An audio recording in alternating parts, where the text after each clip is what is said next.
So you guys took some time off, 7 years since the last album to the new one, Showroom of Compassion.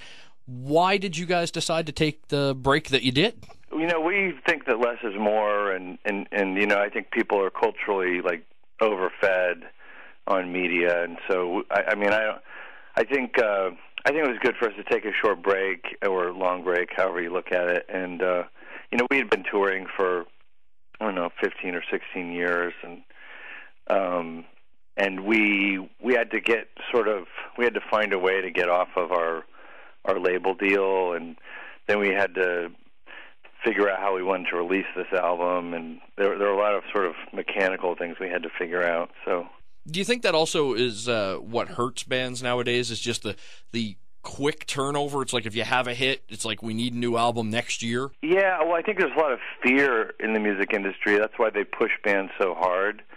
There's a fear that if you're having success, you'll never have success again unless you keep the pedal to the metal. And what happens is bands end up getting burnt out, and you're sort of pressed to stay out on tour, sort of nonstop when you're having some success. Yeah, that's extremely taxing on a band, and trying to come up with new stuff during that time, very, very frustrating. Yeah, and then, you come out the other end of the tunnel 2 years later, and people are like, where's your new album? And you're like, the machine kind of wants to suck out as much value as fast as possible because it's such a rare thing for anyone to have any success that there's, I think, a lot of fear around success. So they really, really push bands to maximize that as fast as possible. And sometimes they just leave the band, in a heap on the floor afterwards. With some of those feelings of, like the machine kind of chewing you up, is that maybe how the band felt a bit before you took some time off? Yeah, certainly I think the interface between our band and a major label wasn't the most comfortable interface. It was two different cultures, two different, worldviews, sort of antithetical worldviews, and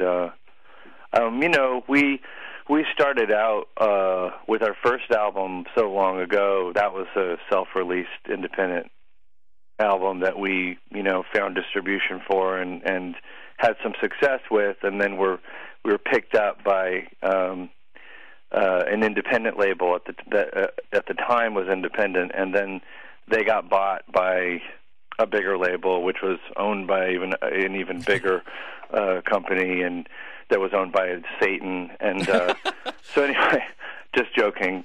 Satan didn't really own the bigger company, but it was just like we kind of found ourselves inside of a bigger machine, and sometimes it worked well, but most of the time there were a lot of communication problems, and a lot of times they didn't understand things that we wanted to do. Well, when that happens, you almost feel like you're the tiny one in like a Russian babushka doll. Too. That's absolutely, and and the big babushka doll, decides to fire the babushka doll that's in charge of releasing your record right as your record is being released. Yeah, and then they don't have any idea what's going on. Yeah. So that's happened like so many times over the years with us. I think we've only had one album that we've ever released where people weren't being fired as the album's being released. So it's like, and you work 2 years or 3 years writing songs, recording them, re-recording them, producing everything, and you finally sort of heave across the finish line, and it's like somebody just sort of pulls the rug out from under you just as you're sort of trying to present your work to your public, and it just occurred to us that maybe it would be easier to just do a lot of this ourselves and not be at the fickle whimsy of corporate politics and stuff like that. So freeing yourself from that allowed you to do some pretty neat stuff with this album, including making some very eco-friendly changes to your studio, right? We configured our studio to be a 100% solar power studio, and we can boast, I guess, that this album is 100% produced. And that's a cause that the band is very involved with, is like green and that type of thing. I know you guys... Not because we're hippies or because we like hippies, but just because we're trying to be practical. And you guys do kind of back up your beliefs in that, as you give a tree to an audience member in every concert? Yeah, we started doing that, I think, about 5 years ago.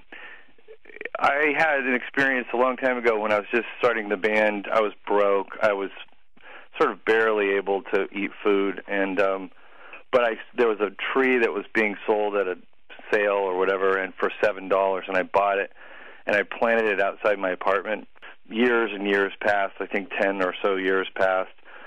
I hadn't thought about the apartment or the tree, and I just happened to be walking in that part of town, and I walked by, and the tree was like 25 feet tall, and it really was a profound moment to see this, huge tree that I was, sort of responsible for. And I just thought, everybody should have that experience at least, once in their life. It's sort of dwarfs your sense of time. Well, we need to get you up here for a show, celebrate the new album, and have Cake rock Halifax. Yeah. Well, one of these days I'd like to explore your neck of the woods. I'm kind of fascinated with that part of the world. I haven't really been up there much, and when I have been up there, I've had 2 hours before sound check to see just to look around, and I certainly haven't had a chance to visit very many cities at all up there. So, well, what we'll do is we'll get you to come to Halifax and play a show. Yeah. And we'll get an off day the day after, and I'll take you out on the town. We'll show you all the places and historical spots, and it'll be a blast. That'd be great, and we can bring our little video camera and post the footage on our website. Exactly. I'm down for that. I'll be your tour guide. That's great. Yeah, it is a very historically rich part of the world, isn't it? Very much so, yeah. I mean, a lot of early colonization here, and the British forts are still here. And I hope that we can actually remember to do that.